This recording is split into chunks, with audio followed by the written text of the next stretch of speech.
오늘 우리가 읽은 본문은 스가랴서의 마지막을 장식하는 아주 중요한 말씀입니다. 시작이 중요한 만큼 그 끝도 굉장히 중요하죠. 하나님은 스가랴의 끝부분을 통해서 계속해서 다가올 심판의 날, 여호와의 날을 그때 유다 백성들에게 또 우리 가운데 말씀해주고 계십니다. 대미를 장식해가는 말씀인 만큼 우리의 생각에는 이 여호와의 날과 관련해서 정말 크고 중요한 말씀들이 있을 것이다라는 것을 직감하게 되죠. 그리고 그날이 심판과 관련되어 있는 만큼 이제 우리는 어떠한 것들을 좀 생각해보고 기대하게 되는가, 승리에 대한 것들 혹은 완전한 원수 갚음들, 그리하여 하나님의 백성들이 큰 기쁨을 누릴 것이다, 이런 말씀들이 더해지지는 않았을까라는 기대를 좀 가져가 볼 만할 것 같습니다. 그런데 오늘 본문의 말씀을 보니까 하나님께서 그 여호와의 날에 심판의 날에 더해질 말씀이 무엇인가 하니, 이게 우리의 생각으로 좀 다르게 다른 키워드의 말씀 우리 가운데 더해 주십니다. 바로 예배에 대한 것입니다. 그러니까 종말의 날에, 심판의 날에, 여호와의 날에, 예수님 다시 오실 그 날에 그날을 맞이하는 모든 이들 가운데 정말 중요한 것이 무엇이라고 우리 가운데 얘기해 주는 것인가 하면이 결국 예배다라는 것입니다. 그래서 오늘 우리는 이 스가랴서의 마지막 말씀을 통해서 하나님께서 우리 가운데 말씀하시는 정말 다가올 여호와의 날 가운데도 강조되어지는 이 예배가 얼마나 중요한지, 그리고 그 예배, 우리 가운데 말씀하시는 그 예배가 무엇인지를 좀 함께 나눠가 볼까 합니다. 우리 먼저 16절 보겠습니다. 그때 예루살렘을 치러 온 모든 나라들 가운데서 살아남은 사람들은 해마다 예루살렘으로 올라올 것이다. 그들은 거기서 만군의 여호와의 왕을 예배하고 초막절을 지낼 것이다. 본문에 의하면 여호와의 날에 남은 모든 나라의 사람들이 무엇을 하게 될 것이다 라고 말씀하십니까? 만군의 여호와의 왕을 예배하고 초막절을 지내게 될 것이다 라고 나와 있습니다. 우리가 계속해서 나눠오고 있는 것처럼 심판의 날이라는 것은 단순히 심판만을 위한 날이 아니었다는 것을 기억합니다. 이 날을 통해서 하나님께서 하나님의 백성들을 구원하시고 모든 억울한 일들을 풀어주시며 자유케 하시며 원수를 갚아주시고 끝내 하나님께서 본래 우리를 창조하셨던 그 창조의 법칙으로 회복하게 만드는 하나님의 일하심이다라는 것을 기억하고 있습니다. 그리고 이런 일들은 단순히 미래에 있는 일들만이 아니라 이미 왔으나 아직 오지 않은 그 하나님의 나라를 살아가고 있는, 이미 창조의 법칙으로서의 회복을 경험하고 있는 오늘날의 믿음을 더함 받은 그리스도인들, 하나님의 백성들이 살아가게 될, 그들 가운데 적용되게 될, 오늘 저와 여러분들 가운데 적용되게 될 말씀이다라는 것을 함께 나눴었죠. 그러니까 쉽게 말해서 우리가 계속해서 나눠가고 있는 이 여호와의 날에 대한 말씀을 하나님께서 계획하신 그날에 이루어지는 말씀이기도 하지만, 한편 오늘 믿음으로 살아가는 저와 여러분들 가운데 이루어질, 또 이루어져갈, 우리가 이뤄가야 할 모습이기도 하다라는 것입니다. 미래만을 향한 것이 아니라 오늘 이뤄갈 현재 진행적인 말씀이다라는 것이죠. 그러니까 그렇게 오늘 본문 가운데 강조되고는 이 예배라는 것은 다가올 날의 믿음의 삶들이 이뤄가는 것이 아니라 오늘을 살아가든 믿음으로 살아가는 저 여러분이 이뤄가야 할 모습이다라는 것을 말하고 있는 것입니다. 그렇다면 과연 우리 가운데 말씀하신 이 예배는 무엇인가 하니, 우리 가운데 있어서 예배라는 단어는 굉장히 익숙합니다. 너무나도 잘 아는 것이죠. 우리가 이 예배라는 단어를 듣자마자 우리는 무엇을 가장 먼저 떠올립니까? 특정한 날짜들을 떠올리죠. 주일, 혹은 새벽, 수요일, 금요일, 또 특별히 외부에서는 목요일마다 또 화요일마다 이뤄가는 외부 집회들, 다양한 것들을 기억할 만큼 우리 가운데 예배라는 단어는 너무나 익숙한 단어로 더함받고 있습니다. 그런데 한편 또 우리로 하여금 그 본질을 잘 기억하지 못하고 혹은 오해하며 자주 잊어버리는 건 역시 이 예배다라는 것을 우리는 기억해야 한다는 겁니다. 오늘 본문에 등장하는 예배라는 단어는 이제 히브리어로 샤하, 발음이 좀 어렵죠. 이제 그래도 쉽게 말하면 샤하라고도 하는데, 사실 그 가운데 키역자가 좀 붙어서 사실 굉장히 발음하기 어렵다라고 평가되는 단어이기도 합니다. 그래서 이 샤하라는 히브리어 단어인데 그 뜻은 엎드리다 혹은 절하다라는 의미를 가지고 있는 단어입니다. 그래서 우리가 예배라는 것을 이해할 때 절하는 것을 떠올리면은 그 의미를 되새기기 쉽고 좀 기억하기 쉬워진다라는 것이죠. 그래서 저는 이 예배에 대해서 좀 이렇게도 말해도 좋지 않을까라는 생각을 좀 해봅니다. 보이지 않는 대상을 향해 경외함으로 바라보는 것이라고 말이죠. 눈으로는 보지 못하나 그 감각이 경외의 대상을, 절하는 대상을 향해 있는 것, 이것이 곧 예배이고, 이것이 곧 보이지 않는 것을 믿는 믿음과도 같은 태도라고 생각해 볼 수 있는 것이죠. 또한 절하는 사람은 그 대상의 음성에 집중을 합니다. 그 대상이 보는 앞에서 또 예를 갖춤으로 절하는 것을 이뤄가는 것이죠. 그래서 우리가 예배라는 단어를 쓸 때 한자를 풀면 이게 예돌 예자와 절배자거든요. 예를 갖춰서 절하다. 그것이 예배인 거죠. 그러니까 이런 것들을 통해 우리는 이 예배라는 이 단어 하나 가운데 얼마나 다양한 신앙적인 요소들이 들어가 있는지를 이제 볼 수 있는 것입니다.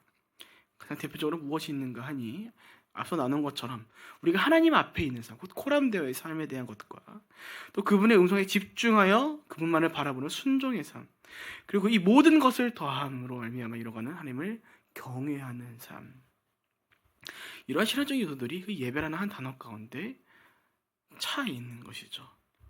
그래서 우리가 때때로 어떤 말을 쓰곤 하는 것이냐면은 삶의 예배라는 것을, 또 예배자의 삶이라는 것을 우리가 말하곤 하는 것입니다. 이 예배라는 것은 교회 안에 국한된 것이 아니라 그 삶 전체를 통틀어서 하나님을 예배하는 삶으로 되어가기 때문에 오늘 본문가에 나오는 히브리어, 이 샤카, 이 예배가 바로 그런 의미를 갖고 있다라는 것입니다. 그렇게 사랑하는 여러분, 하나님께서 오늘 여호와의 날에 대해 말씀하시며 그 날에 모든 나라의 사람들이 하나님을 예배할 것이다 라는 것을 우리 가운데 보여주시고 말씀하신 이유가 있습니다. 결국 하나님의 모든 피조물들이 끝내 회복되어야 할 모습이 바로 이 예배함의 모습이기 때문입니다. 단순히 시간과 장소에 국한되어 이뤄가는 것이 아니라 공동의 예배를 넘어서 자신의 삶 그 자체가 하나님을 예배하는 것이 되어가는 것, 하나님 앞에 엎드려 절하며 그분의 말씀 가운데 집중하고 그분께 나의 모든 시선을 더하고 끝내 결국 하나님을 경외하고 찬송하는 삶을 살아갈 것, 그 모습으로의 회복이 다가올 여호와의 날에 모든 나라의 사람들이 경험해야 될 회복인 것이고, 동시에 오늘 이미 다가온 하나님의 나라를 살아가는 저와 여러분, 이미 회복의 일부를 경험하고 있는 우리가 이미 왔으나 아직 오지 않은 하나님 나라 가운데서 이뤄가야 할 삶의 모습이다라는 것을 우리는 알 수 있는 것입니다. 그래서 여러분, 이 예배라는 것은요, 어떠한 신앙적인 책임이나 어떠한 한 프로그램 정도로 말할 수 있는 것이 아닙니다. 예배하면 곧 하나님과 동행하는 삶이자 하나님께 순종해가는, 그러니까 가히 그리스도인의 하나님 나라의 백성의 이 정체성의 총집합이라고도 말할 수 있을 거라고 여겨집니다. 그래서 이 예배는 우리 가운데 무엇이 되어야 하냐면요, 삶 그 자체가 되어야 하는 것입니다. 그것도 우리의 생명을 걸고 이뤄가야 하는 일이 되어야 한다라는 것이죠. 우리가 말씀을 보면 우리가 특별히 이제 주님 가르치신 기도를 할 때 항상 어떤 것을 고백을 합니까?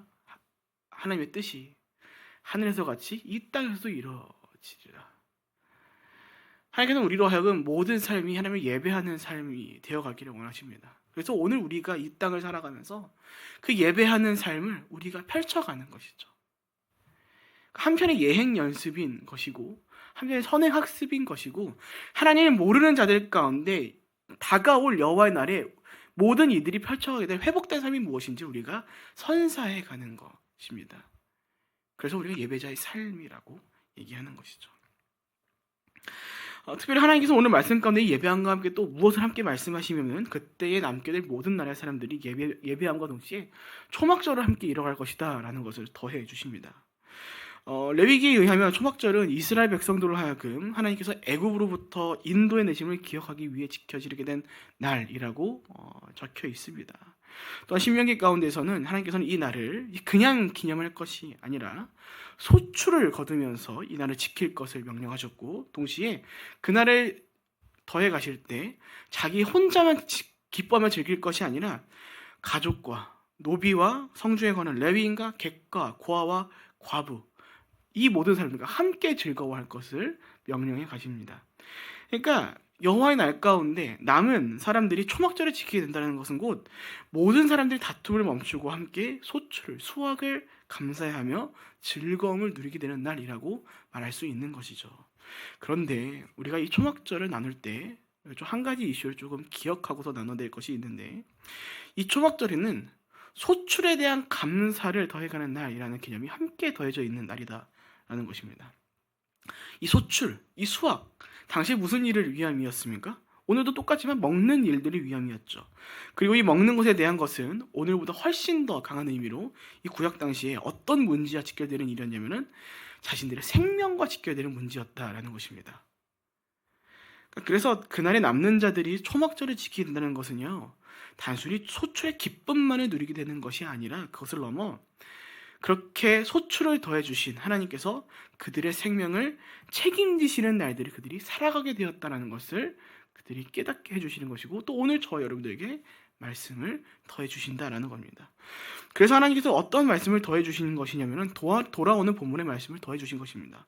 본문 17절입니다.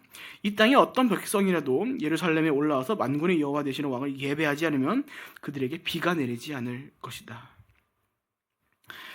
앞서 말씀드린 것처럼 예배는 우리의 삶을 걸고 생명을 걸고 이뤄가야 할 일이다라고 나눴었습니다. 왜냐하면 우리가 나눈 이 본문의 말씀처럼 하나님께 예배하지 않는 삶은 그 생명을 보존할 수 없게 되기 때문일 것입니다.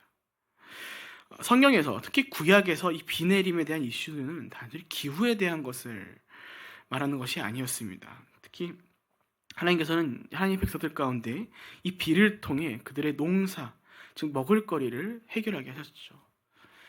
대표적인 사례가 무엇인가 하니 우리가 기억하고 있는 젖과 꿀이 흐르는 가나안 땅에 대한 것이죠. 우리가 말씀만 읽으면은 당시에 젖과 꿀이 흐르는 땅이라고 말하는 이 가나안 땅, 야 정말 모든 게 다 좋겠구나라고 생각할 수 있는데, 사실 가나안은요 지리학적으로 농사를 짓기 굉장히 부적합한 땅이었습니다. 근데 하나님께서는 그 땅을 향해서 젖과 꿀이 흐르는 축복의 땅이라고 말씀하시죠. 말이 안 맞잖아요. 그러니까 그 땅에서 농사를 지으려면 오로지 어디에만 기댔어야 하냐면은 하늘에서 내리는 비에만 기댔어야만 했습니다. 그러니까 수많은 사람들이 자꾸만 어떤 것을 통해서 농사를 지었었냐면은 근처에 있는 강에다가 물을 끌어다가 농사를 지었었습니다. 그 대표적인 사례가 애굽에 있는 나일강이죠. 이집트에. 근데 그런 것이 없는, 훨씬 더 먼 거리에 있는 강이 있는 그 가나안 땅에서 농사를 짓고 산다는 것은, 거기 정착한다는 것은 불가능한 일이었습니다. 그럼에도 불구하고 하나님께서는 이스라엘 백성들 가운데 거기서 젖과 꿀이 흐르는 땅이다라고 말씀하시고 그들 가운데 축복의 땅으로 지정하시고 그들 인도해 가시죠. 그리고 도착했을 때 그들 가운데 뭐라고 말씀하시면 내가 이른 비와 늦은 비로 너희 가운데 그 소출을 더해갈 수 있도록 하겠다라고 말씀하십니다. 그러니까 아무것도 없는, 정말 소출이 아무것도 나올 수 없는 그 땅에서 하나님이 그들이 농사를 지을 수 있게끔 만들어 가셨는데, 그것을 통해서 결국 하나님께서 무엇을 그들 가운데 이뤄가신 것을 보는 것이냐면 그들의 생명을 하나님께서 직접 책임져 가셨다는 것을 볼 수 있게 되는 것입니다. 그러니까 오늘 본문도 똑같은 것입니다. 하나님께서 그 비를 통해서 그들 가운데 그 농사를, 그 소출을 더해 가신 거기 때문에 비를 내리지 않으신다는 말씀은 내가 너희의 생명을 책임져 가지 않겠다는 얘기가 되는 것이죠. 그들의 삶이, 생명이 유지될 수 없는 것이었습니다. 그래서 예배라는 것이, 그러니까 무엇과 우리가 직결되어 있다라고 얘기해 가는 것입니까? 본문에 빗대어 말하는 것과 같이 이 소출의 문제와 직결되는 것이고, 이는 곧 생명의 문제와도 직결되는 문제다라고 얘기해 갈 수 있는 것입니다. 물론 오해하지 마셨으면 하는 것은 이런 말씀을 통해 예배 나오지 않으면 죽는다, 이런 얘기를 하고자 하는 것은 아닙니다. 여러분, 우리가 계속해서 잊지 않고 강조해 가고 했으면 하는 것은 이 예배의 본질은요 시간과 장소에 국한되는 것이 아니다라는 것입니다. 우리가 오늘 함께 드리고 있는 예배의 시간들은 그리스도의 몸된 교회 지체로 하여금 제정된 대표적인 함께 드려질 공동의 예배이지, 우리가 이뤄가야 할 예배는 삶의 모든 전반적인 시간을 통해서 이뤄가야 할 것들이란 것이죠. 하지만 여전히 너무나도 많은 사람들이 이 예배를 시간과 장소에 국한된 것으로 이해하고 또 가르치고 있습니다. 물론 할 수만 있다면 여러분들 그 모든 예배 시간들 잘 지켜나가시기를 권면드리고 또 부탁드리고 싶습니다. 우리가 그렇게 우리의 책임과 본분을 가지고 그 시간들을 함께 모여서 공동의 예배를 이뤄가는 거 정말 귀한 시간이기 때문입니다. 그 시간을 통해 우리가 말씀을 듣고 함께 우리가 마음을 모아서 기도하는 시간들을, 하나님께 영광을 돌리고 찬송하는 시간들을 가져가기 때문에 그 시간들 지켜가라고 말씀드리고 싶습니다. 저도 어려서부터 그런 것들을 배우고 지내거든요. 주일날만큼 목숨을 지켜서라도 지켜라. 목숨을 걸고 지켜라. 그 뜻이 무엇인지를 점차 배우게 되는 것들이죠. 물론 그 시간 하루 안 지켰다고 해서 하나님 우리 죽이신다는 것도 아닙니다. 하나님 우리 생명을 귀하게 여기시기 때문이죠. 하지만 또 그것을 핑계 삼아 그 시간들을 소홀히 여겨도 된다는 것을 얘기하는 것도 아닙니다. 그래서 할 수만 있다면 모든 시간을 잘 지켜야 하고, 특별히 주님의 날이 이 주일 우리가 부활을 함께 기념하고 부활을 체험하고 예수님의 부활에 참여하는 자들로서 그 기념하는 그 주일만큼은 정말 웬만하면 다른 것 건드리지 말고 그 시간 꼭 지켜가라고 말씀을 드리고 싶죠. 근데 중요한 건 무엇입니까? 이 말씀을 통해 하나님께서 우리 가운데 말씀하시고자 하는 것은 오늘 저와 여러분의 삶이 이미 다가올 그 날에 남게 될 자들로서 오늘 우리가 먼저 예배하는 삶을 하나님만을 바라보며 그분께서 책임져 가시는, 그분께서 살려가시는 인생을 오늘 우리가 살아가라라는 것을 말씀해 주시는 것이고, 또 그때의 유다 백성들 가운데 너희가 앞으로의 삶을 거기 살아가야 한다는 것을 말씀해 주시는 것입니다. 그렇게 사랑 여러분, 다소 부담스러울 수 있는 표현이지만 기꺼이 이렇게 좀 표현해 보고 싶습니다. 부디 예배에 목숨을 생명을 걸어가시기를 바랍니다. 사실 예배에 목숨을 건다고 말하기보다는요, 예배에 우리의 생명이 걸려 있다라는 얘기를 하고 싶습니다. 그러니까 교회로 하여금 제정된 시간과 장소에 드리는 것은 우리의 대표적인 시간인 것뿐이지, 우리의 예배는 오늘 이 시간에도 우리가 오늘 살아갈 일상에서도 이루어져 가야 할 일이다 하는 것이기 때문이죠. 하나님께서 말씀하십니다. 본문 18절과 19절, 초막절을 지내지 않는, 초막절을 지키지 않는 사람은 재앙을 벌을 받을 것이라고요. 처럼 예배는요, 삶이 하나님으로 인하여 그 생명을 지키게끔 만들어가고 창조의 본질을 따라 그걸 의지하도록 만들어가게 하며, 끝내 그 삶이 다른 모든 우상들을 버리고 오직 하나님 한 분만을 경외함으로 그분의 말씀에 귀 기울이는 순종의 삶을 살아가게 만든다라는 것입니다. 왜 그들이 벌을 받습니까? 야, 예배 안 드리면 너를 혼낼 거야, 이런 거 얘기하려는 게 아니죠.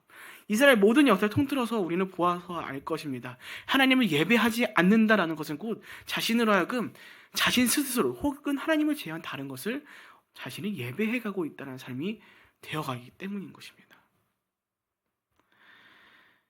그래서 우리가 오늘도 내일도 예배자의 삶을 살아가야 하는 것입니다. 왜입니까? 계속해서 강조해가는 것이죠. 하나님께서 그 예배하는 자들의 생명을, 그 삶을 책임져 가실 것이기 때문입니다. 심판의 날에 이루어져갈 사람들의 예배하는 삶은 미래에 이를지도 모르겠지만 이미 회복을 누리고 있는 우리의 삶에서는 오늘 이뤄가야 할 예배가 오늘 우리가 이뤄가게 될 현재의 일입니다. 그래서 우리는 하나님을 예배하는 교회 안과 밖에서 오늘도 내일도 다가오는 모든 날 가운데 우리가 예배하는 삶을 살아가야 한다는 것을 우리가 꼭 기억해야 할 줄로 믿습니다. 말씀 마칩니다. 사랑 여러분, 하나님께서는 오늘도 우리를 하나님께서 그 생명을 책임져 가시는 예배의 자리로, 예배자의 삶으로 초대하고 계십니다. 그것을 기억하시고 오늘도 하나님 앞에 엎드려 하나님을 바라보고 그분의 음성에만 집중해가는, 또 순종해가는, 그리하여 진짜 하나님 기뻐하시는 예배자의 삶을 펼쳐가시는 저 여러분 모두가 되시기를 주님의 이름으로 축복드립니다. 아멘. 함께 기도하겠습니다. 사랑과 은혜가 충만하신 하나님 아버지, 원컨대 오늘 우리가 말씀을 기억함으로 말미암아 우리가 아름답게 하나님을 예배하는 삶을 우리가 오늘 펼쳐가길 원합니다. 주님, 우리의 예배가 우리 예배로 말미암아 우리가 하나님께 집중하고 하나님만을 바라보며 그 주의 음성 가운데 귀 기울임으로 순종의 삶을, 하나님을 찬송하며 영광 돌리는 삶을 우리가 오늘 펼쳐가길 원하오니 원컨대 이곳에 모인 모든 기도하는 백성들의 삶을 주님 붙잡아 주시고 그 삶 가운데 굳건한 흔들리지 않는 믿음을 더하여 주시사 우리가 이 어두운 시대 속에서 이미 왔으나 아직 오지 않은 그 하나님의 나라를 살아가는 오늘 한날이 되어갈 수 있도록 인도하여 주시옵소서. 주님, 그렇게 하나님을 예배하는 모든 하나님의 백성들의 삶을 주님께서 친히 인도하시고 책임져 가실 줄로 믿습니다. 그런 말미암아 우리가 오직 주님만을 의지함으로 오늘을 살아가겠사오니 주님, 우리의 생각과 마음을, 특별히 우리의 영혼을 지켜주셔서 우리가 오직 주님만을 의지해 나가는 예배자의 삶이 되어갈 수 있도록 인도하여 주시옵소서. 그렇게 오늘도 우리의 삶을 책임져 가시고 인도하실 것을 믿고 감사하오며 살아계신 예수님의 이름으로 기도합니다. 아멘.